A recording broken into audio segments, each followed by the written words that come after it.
আসসালামু আলাইকুম রহমতুল্লাহি অবরকাতুহ।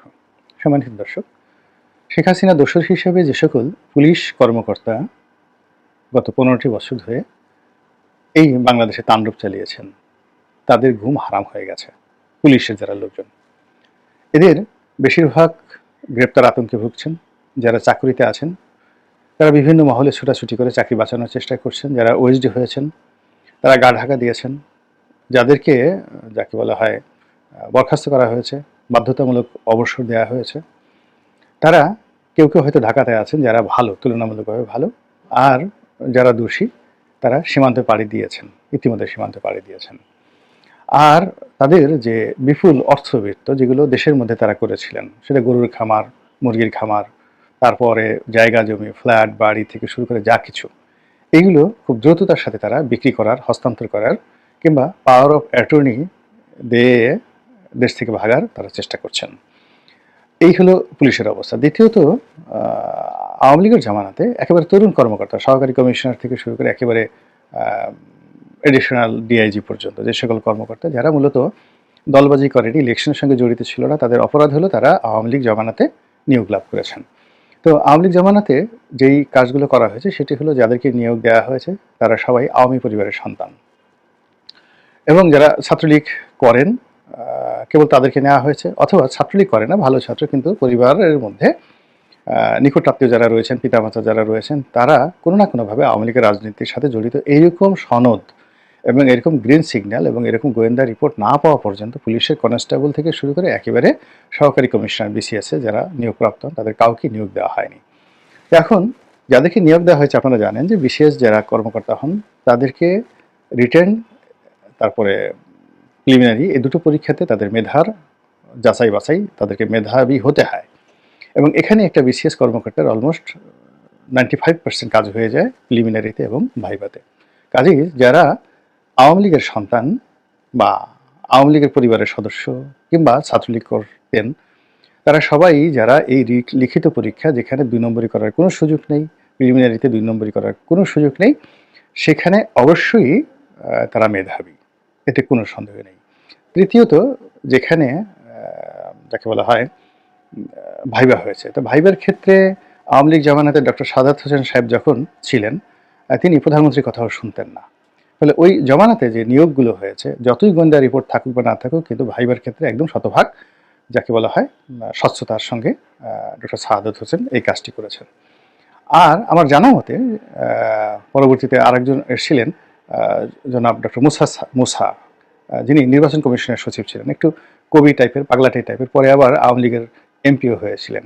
তো এই ভদ্রলোকও যতদিন সেই পিএসসি চেয়ারম্যান ছিলেন ততদিন পর্যন্ত তিনি কারো কথা শুনেননি, কারো কথা টেলিফোনই ধরেননি। সবাই কথা বলেছে, চা খাইয়েছেন, মিটিং করেছেন, গল্পগুজব করেছেন, কোনো অসুবিধা নেই।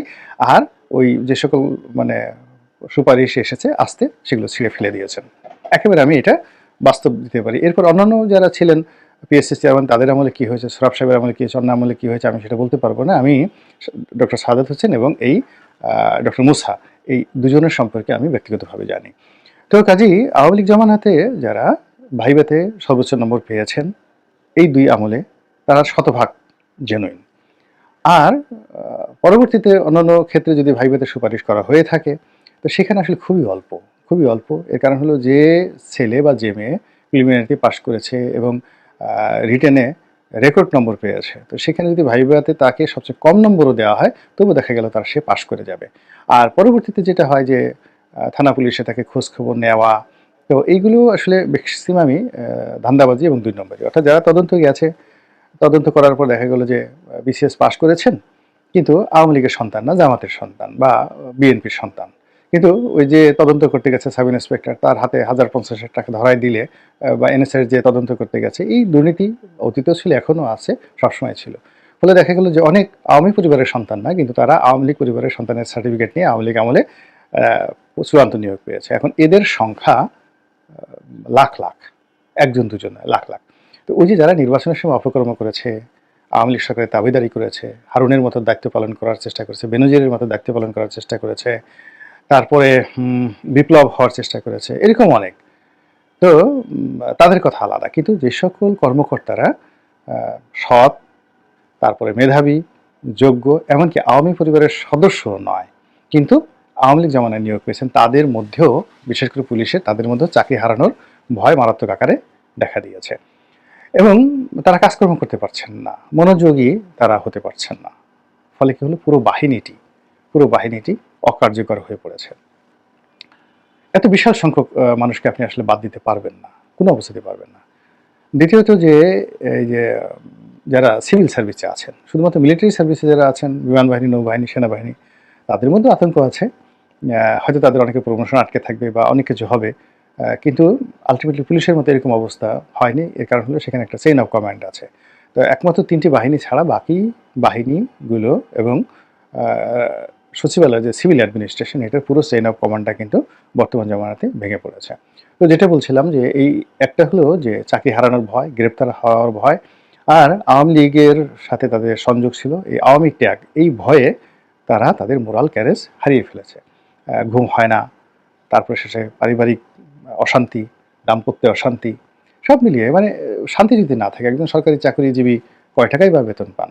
৫০, ৬০, ৭০, একজন সচিবের বেতন বোধহয় ৮০,০০০ টাকা। তো এখন আমাদের যে জীবনযাত্রা, একটা সচিবের ৮০,০০০ টাকা মানে বলতে গেলে কি হয়, তার কিছুই হয় না। কিন্তু তার জীবনযাত্রাতে গিয়ে দেখেন, হয়তো কোনো সচিব যারা দুর্নীতি করেন হয়তো মাসেই ১ কোটি টাকা ইনকাম করেন। তো এখন এরকম মন খারাপ থাকলে তো আসলে ঘুষ খাওয়া যায় না। ঘুষ খাওয়ার জন্য আপনাকে খুব চালাক হতে হয়, মাথা ঠান্ডা রাখতে হয়, হাসিমুখে কথা বলতে হয়, কৌশল জানতে হয়, সাহস দেখাতে হয়। আপনি যেখানে নিজে গ্রেপ্তারে বা হাঁটু থরথর করে কাঁপছে, সেখানে আপনি এই কাজগুলো করবেন কি করে? অথবা আওয়ামী লীগের ধরুন একটা কনস্টেবল পদে ১০ লাখ টাকা ঘুষ নিয়ে যারা নিয়োগ লাভ করেছে, ২০, ২৫, ৫০ লাখ টাকা ঘুষ দিয়ে যারা সাব ইন্সপেক্টর হয়েছে, এখন এই সাব ইন্সপেক্টরদেরকে তো এই টাকা পরিশোধ করতে হবে, এই টাকা উসুল করতে হবে। এখন সেই টাকা উসুল করার জন্য সড়কে বা যেখানে তারা দায়িত্ব পালন করবে, তাদেরকে ঘুষ নেওয়ার জন্য সাহসী হতে হবে, পরিবেশ হতে হবে। এখন যে পরিবেশ, দেখা যাচ্ছে যে একটা হুন্ডাওয়ালাও সাব ইন্সপেক্টরকে পাত্তা দেয় না, বরং উল্টো সাব ইন্সপেক্টরের দিকে তেড়ে আসে। ফলে ঘুষ বন্ধ হয়ে গেছে। ফলে একজন সাব ইন্সপেক্টর যে বেতন পায়, সেই বেতন দিয়ে ঢাকা শহরে তার একটা মেসে থাকাও কিন্তু সম্ভব নয়। ফলে আপনি বোঝার চেষ্টা করুন যে কী রকম দুর্ঘটনা ঘটে যাচ্ছে। এর ফলে তো চুরি ডাকাতি, রাহাজানি, এগুলো সব বেড়ে যাচ্ছে। সিভিল সার্ভিসের একই অবস্থা, বেতনের কাঠামো তো সেম, সেখানেও ফাইল নড়ছে না, ঘুষ খাওয়া যাচ্ছে না। কোনো জায়গাতে দেখা যাচ্ছে যে কিছু নিয়োগে এই সময়টাতে তাড়াহুড়ো করে, যেমন দেখা গেলো একটা প্রাইস পোস্টিং আছে, উদাহরণ হিসেবে ধরুন একটা কাস্টমসের কমিশনারের পদ। এখন কাস্টমসের কমিশনারের পদ অন্য সময় হলে সেটা হয়তো ১ কোটি টাকা ঘুষ দিয়ে কেউ গেছে, এই সময়টাতে সে হয়তো ১০ কোটি টাকা ঘুষ দিয়ে তাড়াতাড়ি সেখানে গেছে যে খুব দ্রুত টাকা উসুল করবে।